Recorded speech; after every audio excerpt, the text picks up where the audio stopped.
Hi everyone, today at Ruins Request we're going to talk about the classic hybrid dino, the Stegoceratops, which I personally think is one of the best dinos in the game at the moment. It's a really easily accessible hybrid as its two materials, Stegosaurus and Triceratops, are both global daily spawns. Stegoceratops is easily better than both Stegosaurus and Triceratops, so don't hesitate to make Stegoceratops.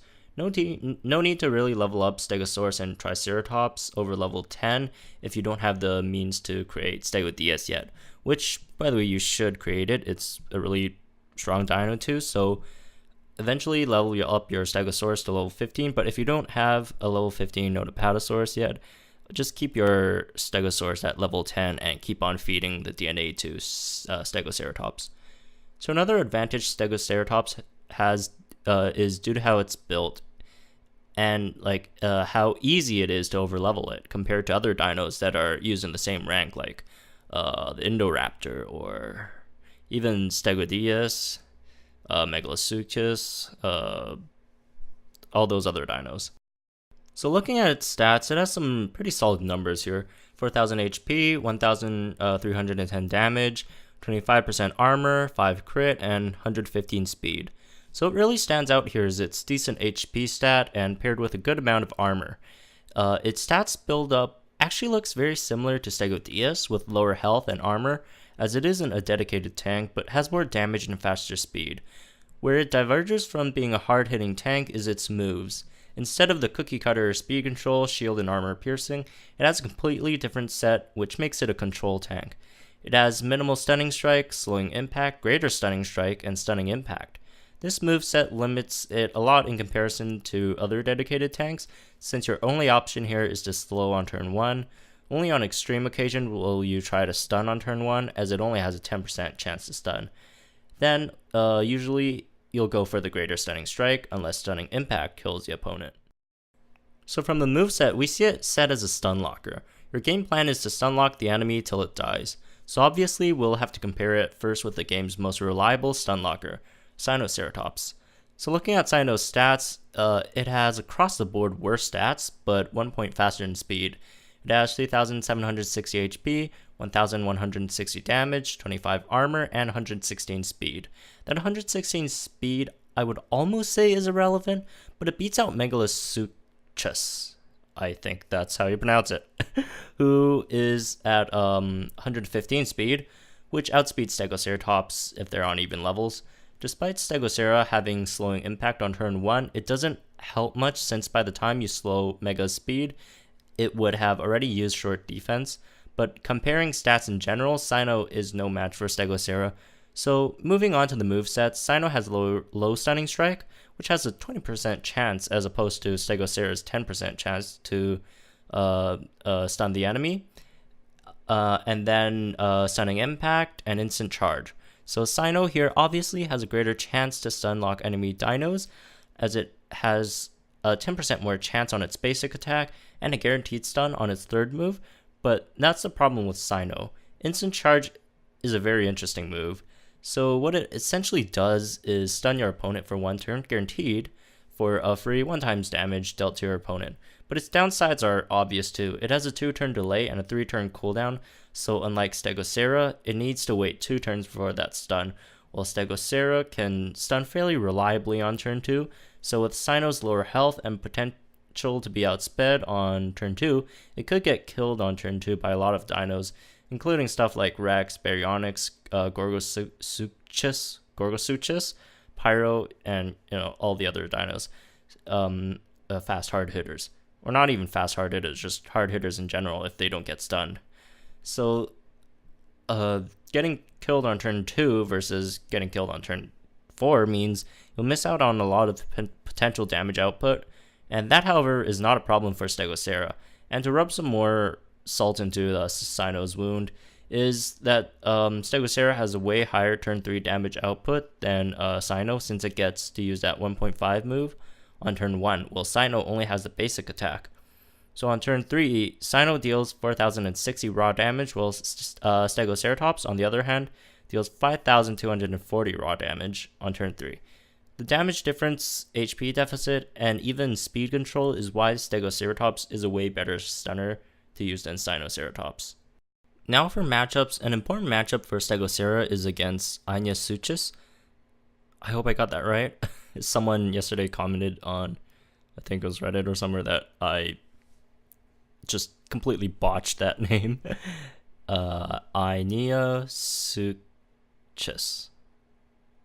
That's the best I could do. Which I've so against the Anya Suchis. I'm too self-aware. Anya Suchis. So against the Anya Suchis matchup, which I've already done a video on, you could find the detailed matchup in my Anya Suchis guide, which is linked in the description down below. It's a super interesting matchup, and if you don't mind my pronunciation on that, please go watch that for that matchup. I'm not gonna do it again in this video. Now let's go over Raptors. As a slowing tank, it should come as no surprise to anyone that Stegocera absolutely obliterates Raptors. No Raptor can kill Stegocera on turn 1, so after the slow, you can kill most Raptors with even a basic attack. Now let's go over a matchup I missed in one of my previous videos, my 40-minute long tank video.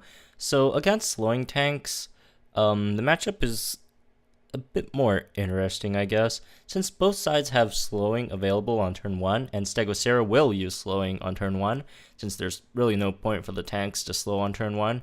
So an ideal first move would be to shield, because if you don't shield and Stegocera stuns you on turn 2, which will very likely happen, you'll be in a world of hurt. So assuming Stegocera stuns on turn 2 and doesn't on turn 3, Stegocera would have dealt 2030 damage on his Stegodius, while Stegod would have done 2745 damage to Stegocera, which with the innate low health pool, this puts Stegocera at a disadvantage by turn 3. Now that Stegocera has run out of moves, it'll have to use its basic attack for the next 2 turns, if it even survives until then. Unfortunately, Stegocera dies on turn 4 to the Thagomizer, while only dealing a total of 3,451 damage to Stegodius. And against Gigaspike and Notopato, it dies on turn 5, failing to kill either Dino. So obviously, it's not a good pick to go against tanks. Another comparison I'd like to make is between Stegocera and Stegoceratops. Stegoceratops has 3,400 HP, 1,280 damage, 20 armor, and 125 speed. So Stego sacrifices a lot of bulk and damage for 125 speed, which really isn't that significant considering how they both have a turn 1 slowing move. Stego has Nulling Strike, Slowing Impact, Stunning Impact, and Distracting Strike. From the moveset, Stego seems like it has a bit of a better hand to work with, since it has Null, which is decently useful, but more situational move, while Distracting Strike, for the most part, is kind of similar to Greater Stunning Strike, since if you do pull off the stun on Greater Stunning Strike, it's like you get an instant invincibility with 1 times damage, while Distracting Strike decreases the target's damage by 50% for 2 turns, so it's like you're getting 1 turn's worth of damage. Of course, it isn't that simple, since you have to factor in the multipliers, buffs, and cooldowns, but it is a more reliable move than Greater Stunning Strike. Mono does a bit better against tanks, as it can null their shields and lower their damage, while Stegocera does better against damage dealers that usually make quick work of Stegoceratops. So if you're thinking if I should put my DNA into Stegocera more, or save for Stegoceratops, unless you're some super lucky guy who lives in the local 3 and see monos day in, day out, just go for the Stegoceratops. Just keep on leveling up. You'll probably have Stegoceratops at level 20 and still don't have Stegoceratops. Mono is just super hard to come by, so just keep on pumping it into Stegoceratops. Don't worry about mono until you see enough monos. And when you do see enough monos, go ahead and make it. Stegoceratops it's a really decent addition to anyone's team. Next up is a pretty interesting matchup against Utah Sino. Utah Sino isn't a dino I usually talk about, but it's without a doubt an extremely strong and meta-relevant dino. Utah Sino has 3,000 HP, 1,370 damage, 15 armor, 5 crit, and 128 speed. Its moveset includes Distracting Impact, which by the way is a visual bug. It's supposed to be Distracting Rampage, as it deals 2 times damage in game, and critical impact and instant charge. So facing Utah Sino, the logical move for Utah would be to distract turn 1, lowering Stegocera's damage before it hits Utah Sino with that slowing impact. Then it gets stunned on turn 2. Turn 3 is the deciding turn for this matchup. If Utah Sino goes for critical impact on turn 3, Stegocera kills it before it can use the move. However, if Utah Sino goes instant charge instead, which doesn't kill Stegocera but waits out that last turn of speed debuff, so it can outspeed next turn and kill Stegocera with critical impact. So the matchup between Stegocera and Utah Sino solely depends on your opponent's skills and whether they use critical impact or instant charge on turn 3. And people will think, oh, of course they're gonna go for instant charge. It's such a strong move, they're gonna go straight for instant charge. But if they don't know this matchup and they just hold down critical impact, they'll see that critical impact kills Stegocera. They don't know that Stegocera kills them on that turn if they don't do the math on it. And if they're greedy enough, since instant charge is a really strong move when it's down cooldown, and if they want to save instant charge for the next dino, if they be greedy and save instant charge for the next dino, they very well could choose critical impact, and then your Stegocera could get that kill on it. But if they do know this matchup well, they'll go instant charge and kill you off. Next turn, critical impact. So that is mostly a lose for Stegoceratops. Against big damage dealers like Gorgosuchus, Rex, Megalosuchus, Baryonyx, and all that, Stegocera has a great chance of beating them as long as it lands that turn 2 stun, and it'll have enough damage to take all of them out on turn 3.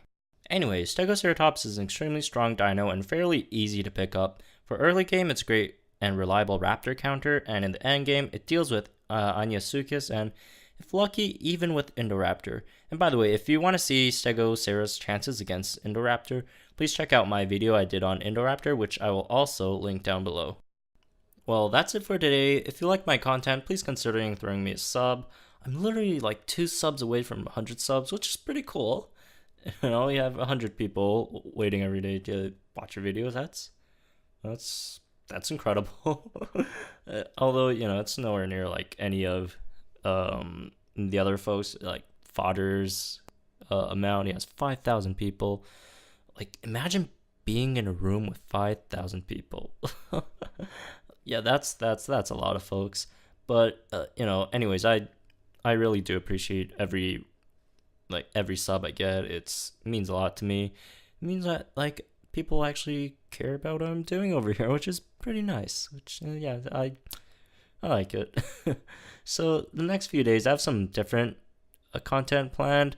So not so much individual dino guides, but more metagame strategies. For example, I'll be going over the opening metagame and who and what to open, what to expect, how to counter opens.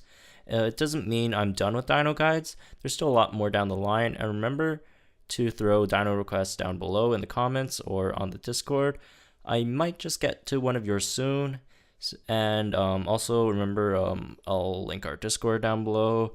The Metahub website is in the description as well. That's where you get all dino stats. And my dog just jumped off my bed.